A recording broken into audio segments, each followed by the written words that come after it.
एक घड़ी याद हो घड़ी याद हो में पुनियाद, तुलसी संगत साधु की कटे कोटि अपराध। जय माँ गंगा हर हर गंगा हर हर गंगा, जय माँ गंगा जय माँ गंगा। जय जय बक्सर धाम की जय, विश्वामित्र मुनि नगरी की जय। सदा भवानी दाहिने सदा भवानी दाहिने, सन्मुख खड़े गणेश पांच देव मिली रक्षा करहि। ब्रह्मा विष्णु महेश सियावर रामचंद्र की जय, पवन सुत हनुमान की जय हो।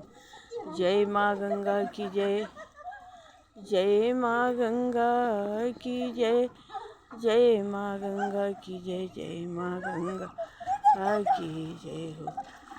जय माँ गंगा की जय।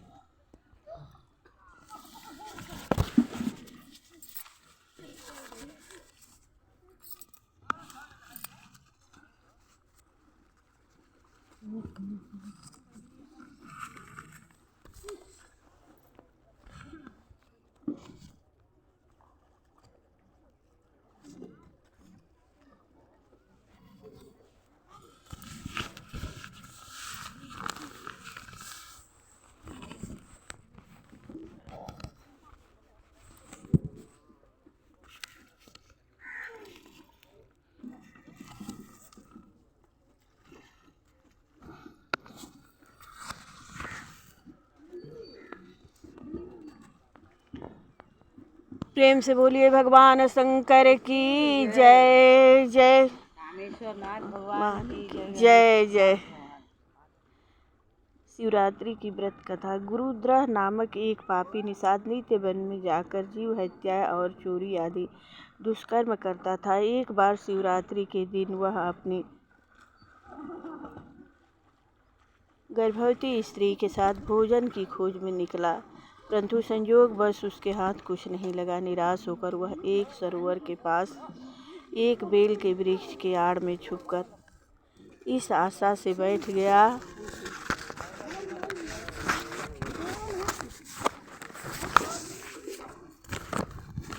कि जल पीने आए पशु को मारकर अपनी क्षुधा तृप्ति करूँगा। संयोगवश रात्रि के प्रथम पहर में एक मृगी जल पीने आई तो भील ने अपने धनुष पर बाण चढ़ाया। उसके ऐसा करते ही उस बेल के वृक्ष से जो जल और बेलपत्र वहाँ वृक्ष के नीचे स्थित शिव जी के ज्योतिर्लिंग पर गिरे तो उससे शिव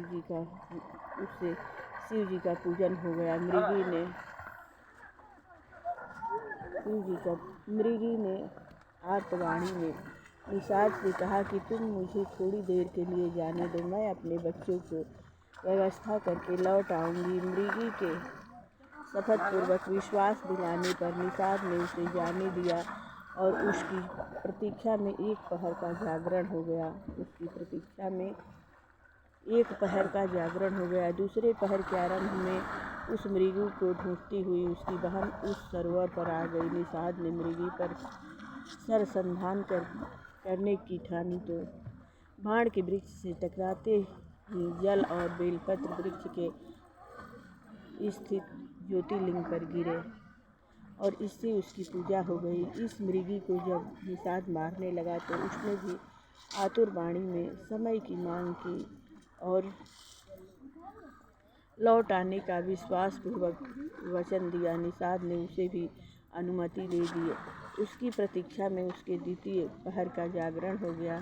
तीसरे पहर मृगी को ढूंढता हुआ अष्टपुष्ट मृग वहाँ आया पहुँचा। निषाद की उस बाण छोड़ने की चेष्टा में पुनः वृक्ष हिलने से ज्योतिर्लिंग पर जल और बेलपत्र गिर पड़े और इस प्रकार के तीसरे पहर का पूजन हो गया। मृगी ने भी कातर वाणी में निषाद से अपने बच्चों की व्यवस्था के लिए समय देने की मांग की और अपने लौट आने का सौगंध खाकर विश्वास दिलाया। उसकी प्रतीक्षा में निषाद का तृतीय पहर का जागरण हो गया। घर पहुँचने पर तीनों के एक दूसरे को अपने एक जैसी कहानी सुनाई तो मृगी ने मृगियों के बच्चों के लालन पालन का दायित्व सौंप स्वयं निषाद के पास जाने की सोची। मृगियों ने वैधव्य को असह 10 दुख बताते हुए स्वयं भी साथ चलने का आग्रह किया। इधर बच्चे भी माता पिता के पीछे चलते हुए पहुंच गए। चतुर्थ पहर में निषाद ने धनुष पर बाण चढ़ाया।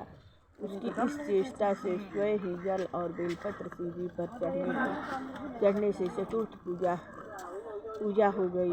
इसे निषाद का पाप भस्म हो गया और उसे ज्ञान उदय हुआ, जिसके फलस्वरूप मृगी की सत्यनिष्ठा वचन बद्धता तथा परोपकार परायणता को देखकर उसने मृगी की प्रशंसा करते हुए उन्हें मुक्त कर दिया। निषाद के इस जागरण पर प्रसन्न होकर शिव जी प्रकट हो गए और उससे वर मांगने का अनुरोधन करने लगे। उस निषाद ने शिव जी की स्तुति करते लोक कल्याण के लिए उससे वहाँ स्थिर रहने का वरदान मांगा, जिसे शिव जी ने तथास्तु कह दिया। तब से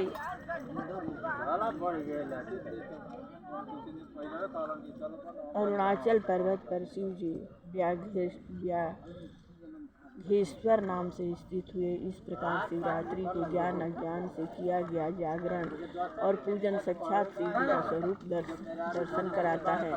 शिव जी के इन सभी दिव्य ज्योतिर्लिंगों का परिचय देने के उपरांत सुख जी ने ऋषियों से कहा कि ब्रह्मा विष्णु आदि देवता तो अर्थ धर्म काम त्रिवर्ग के ही दाता है, मोक्ष के प्रदाता तो एकमात्र ज्ञान स्वरूप अविनाशी साक्षी ज्ञान गम्य तथा स्वयं अद्वैत महादेव जी हैं। वे ही चारों सालों के स्वरूप के तथा सभी प्रकार की मुक्ति के प्रदाता हैं। शिव जी सृष्टि के आदि में निर्गुण परमात्मा से सगुण शिव जी बनकर आविर्भूत हुए हैं।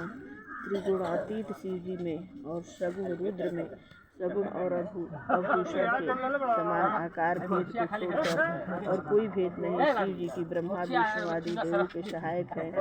सभी देवों का लय शिव जी में ही होता है और आत्म कल्याण के इच्छुक सभी मनुष्य तथा देवता उसी शिव का ही भजन करते हैं। शिव जी ही काल में महाकाल तथा सभी कार्यों के आदि कारण और नियंत हैं। वे शिव जी ही सृष्टि रचना करते हैं और उसमें लिप्त नहीं होते।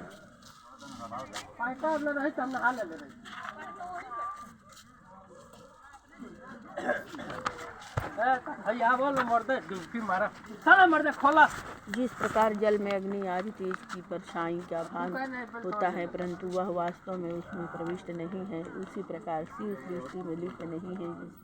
जैसे अग्नि प्रत्येक काष्ठ देख सकता है, वैसे ही सृष्टि के अणु प्रत्याणु में व्याप्त शिव जी को साधक ही देख सकता है।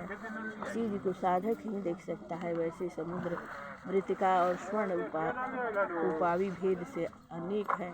जिस प्रकार एक ही सूर्य जल में अनेक भासते हैं, भ्रांति नाश होते हैं, अभ्युदय हो जाती है। अहंकार से मुक्त निर्मल और बुद्धिमान जीव शिव के प्रसाद से शिवत्व को प्राप्त होता है। यह सारा उपयुक्त विश्वास प्रस्तुत करने के उपरांत सुत जी बोले, पुण्यात्मा ऋषियों, यह परम पवित्र दिव्य एवं गुप्त ज्ञान साक्षात शिव जी ने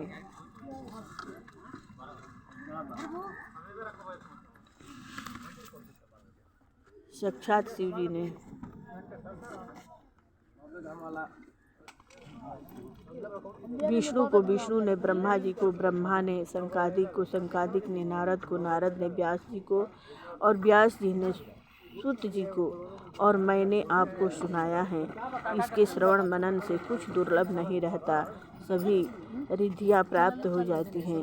प्रेम से बोलिए भगवान शंकर की जय हो। जय जय माँ गंगा की जय, बक्सरधाम की जय हो। जय जय विश्वामित्र मुनि नगनी की जय हो।